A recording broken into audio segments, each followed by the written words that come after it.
मुझको ईश्वर जानकर मेरे भक्त सुजान, निसिमों को जपे मेरा कर ले ध्यान। गावत नाचत में कूदन दे दे ताल, ढोल मृदंग बजावते उत्तम सरे निकाल। तन की हुस विसार कर होवत मुझ में लीन, हे अर्जुन मैं होत हूँ उसके तुरंत अधीन। जो योगी मम भक्त है मोहे अति प्रिय वे जान, भेजर अर्जुन के प्रति यूं कहते भगवान। प्रेम से बोलिए वृंदावन बिहारी लाल की जय। जय श्री कृष्णा। प्रिय भक्तों, आज मैं आपको भगवत गीता का 9वां अध्याय राज विद्या योग सुनाने वाली हूँ। तो प्रेम से सुनिए भगवत गीता का 9वां अध्याय। श्री कृष्ण बोले, हे अर्जुन, तुम में ईर्ष्या नहीं है, इसलिए यह अति गुप्त शास्त्रीय ज्ञान और अनुभव तुमसे कहता हूँ। इसे जानकर तुम्हारा अशुभ न होगा।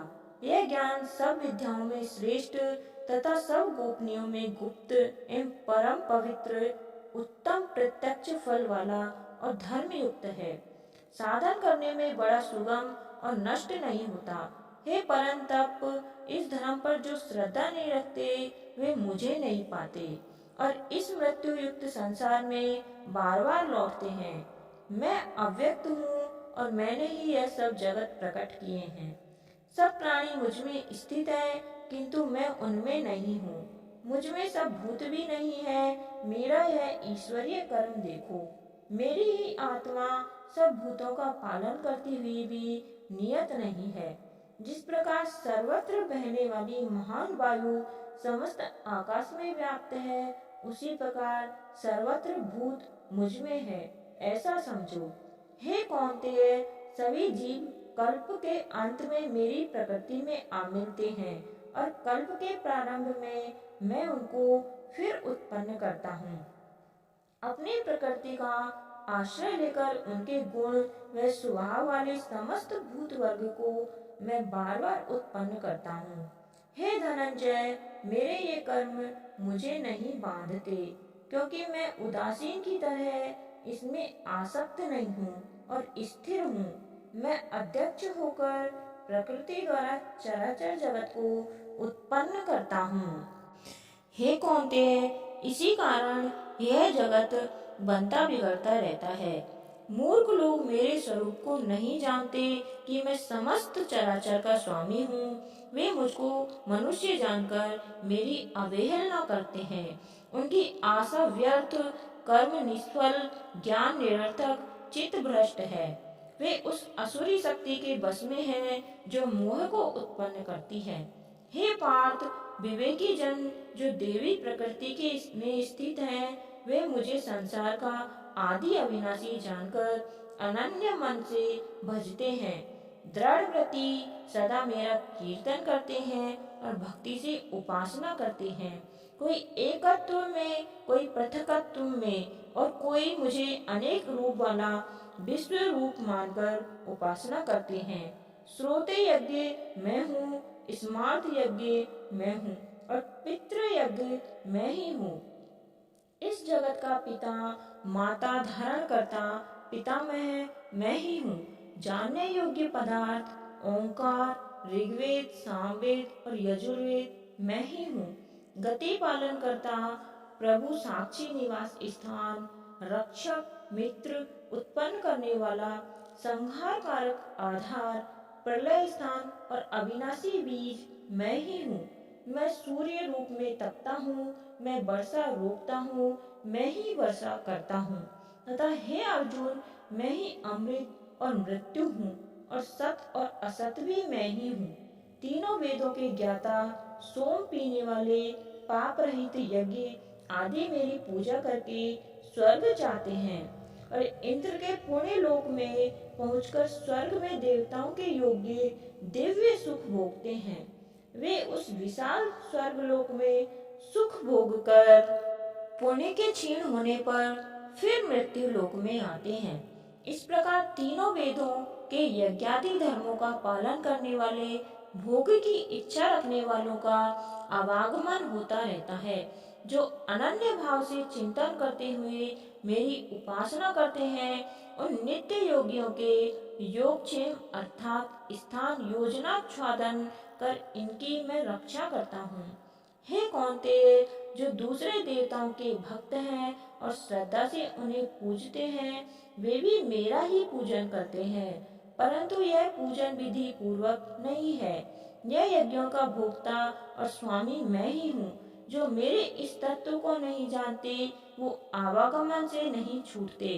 देवताओं के पूजने वाले देवलोक को प्राप्त होते हैं, पितरों के पूजक पितृलोक को प्राप्त होते हैं, यज्ञादियों को पूजनी पुजारी यमलोक को प्राप्त होते हैं, और मेरा पूजन करने वाले मुझे प्राप्त होते हैं। भक्ति से पत्र पुष्प फल या जल जो मुझको अर्पण करता है, उस शुद्ध अंतःकरण वाले व्यक्ति के भक्ति से दिए हुए पदार्थ को मैं बड़ी प्रसन्नता से ग्रहण करता हूँ।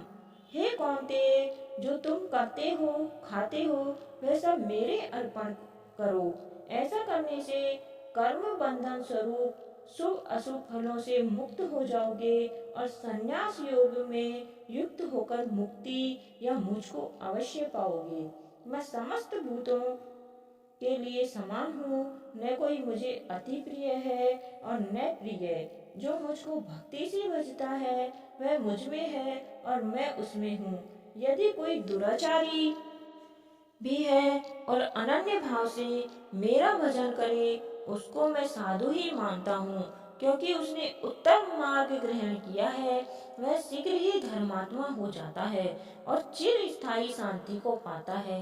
हे कौन्तेय, यह निश्चित करके जानो कि मेरा भक्त सभी नाश को प्राप्त नहीं होता।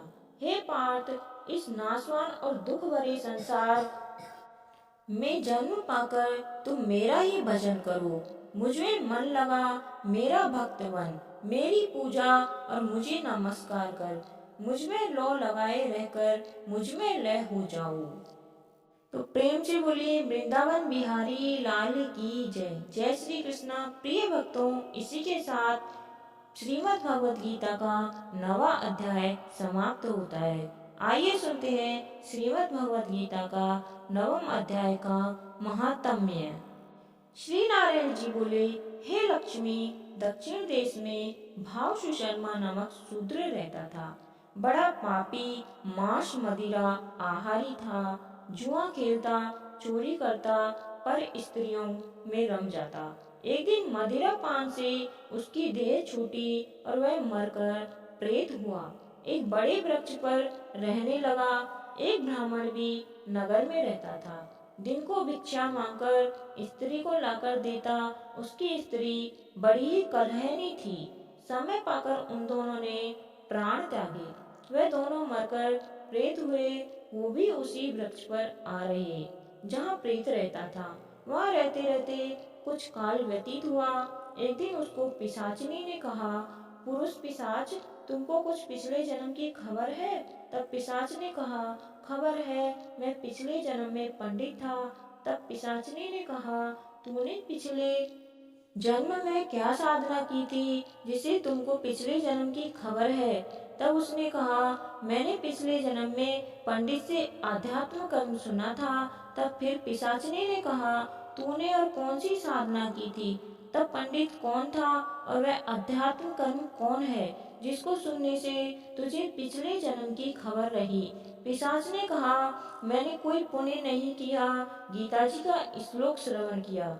उसका प्रयोजन यह है, एक समय अर्जुन ने श्री कृष्ण से तीनों बातें पूछी जो गीता जी के 9वें अध्याय में लिखी हैं। यह 3 बातें पिशाचिनी ने पिशाच से श्रवण करी।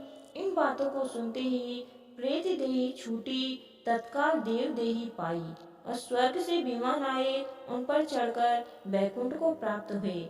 श्री नारायण जी ने कहा, हे लक्ष्मी, यह 9वें अध्याय का महात्म्य है। तो प्रेम से बोलिए वृंदावन बिहारी लाल की जय। जय श्री कृष्णा। प्रिय भक्तों, उम्मीद करती हूँ आज की यह कथा आपको बेहद ही पसंद आई होगी। अगर आपको हमारी यह कथा पसंद आई है तो चैनल को सब्सक्राइब अवश्य करें। कमेंट में राधे राधे और जय श्री कृष्ण अवश्य लिखें। कथा सुनने वाले व सुनाने वाले सभी का भला हो, आपकी सभी मनोकामनाएं पूर्ण हो। धन्यवाद। आपका दिन शुभ हो। अगले भाग में हमारा 10वां अध्याय सुनना न भूलें।